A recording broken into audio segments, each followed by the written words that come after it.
Ideal adalah sebuah teknik untuk membantu kita dalam memecahkan sebuah masalah yang kita punyai. Mari kita bahas satu persatu apa itu ideal.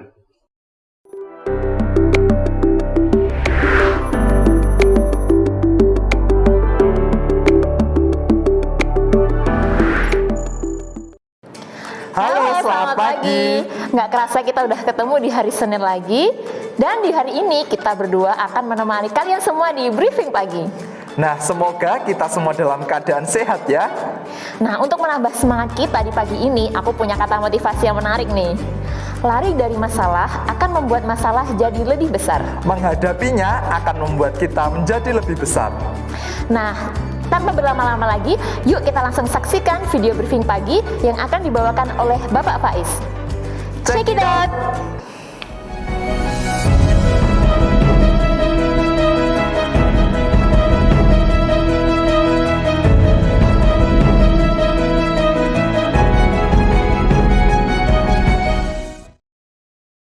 Semangat pagi, salam 1 VAS. Semoga rekan-rekan semua dalam kondisi sehat hari ini. Hari Senin, hari bahagia untuk kita melakukan aktivitas. Gak bosan-bosan ya teman-teman, pagi ini kita akan memperdalam bahasan apa itu problem solving. Setiap orang tentunya punya yang namanya masalah. Bahkan hampir setiap hari ada saja permasalahan yang ada.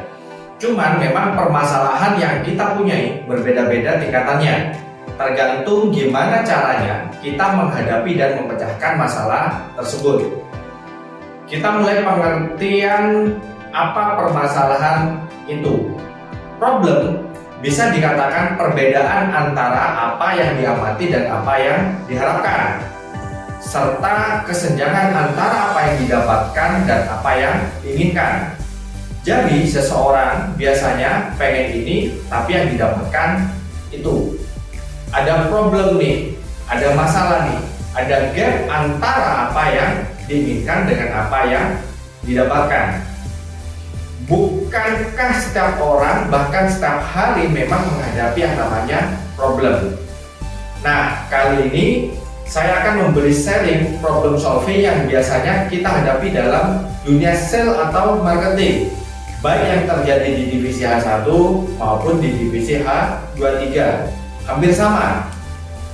Harusnya kita bisa jualan sekian, seperti ini, cuman yang kita dapat seperti itu. Bagaimana ini Pak? Unit entry kita harusnya naik seperti ini, tapi hasilnya kok seperti ini. Untuk itu kita punya yang namanya ideal. Apa itu ideal? IDEAL. Ideal adalah sebuah teknik untuk membantu kita dalam memecahkan sebuah masalah yang kita punyai. Mari kita bahas satu persatu apa itu ideal. Hal yang pertama, yang pertama, identifikasi. Kita harus bisa mengidentifikasi yang namanya masalah. Jika Anda bisa menggambarkan permasalahan yang dihadapi, maka Anda sedang dalam perjalanan untuk memecahkannya. Tuliskan permasalahan yang dihadapi untuk memastikan Anda memecahkan masalah-masalah yang benar. Apa masalahnya? Cari tahu penyebabnya. Apakah ini gejala masalah yang lebih besar? Buat permasalahan yang Anda hadapi menjadi beberapa bagian dan gambarlah diagram masalah Anda. Misal, kalau di tim sales, tim marketing, Pak, saya nggak bisa jualan. Coba kamu ceritakan bagaimana kamu yang sudah dilakukan selama ini. Prospek kamu, permasalahannya seperti apa? Ternyata ketika dia melakukan yang namanya sebuah prospek, dia itu malu, tidak pede kalau bertemu dengan banyak orang, apalagi sama orang yang belum dikenal sebelumnya. Saat canvassing hanya sekedar bagi-bagi brosur saja tanpa mau menggali lebih dalam lagi. Kalau begitu permasalahan yang ada, dia itu tidak pede saat bertemu orang baru. Dan saat canvassing hanya sekedar sebar brosur tanpa mau menggali lebih dalam setiap konsumen, setiap orang yang mereka temui. Kita mulai mengerti permasalahan yang sebenarnya itu apa. Jadi yang kita lakukan, kita belajar menawarkan sesuatu dulu terhadap orang yang kita kenal. Bisa saudara, bisa tetangga, teman sekolah, dan sebagainya. Jangan bilang Anda tidak bisa jualan. Anda tidak bisa menggali lebih dalam konsumen Anda. Coba identifikasi dulu permasalahan yang terjadi sebenarnya apa. Lihat tiba-tiba saja Anda bisa mengidentifikasi masalah apa. Jangan ketika kita punya problem penyebabnya semua hal. Jangan. Fokus dulu. Identifikasi dulu permasalahannya apa.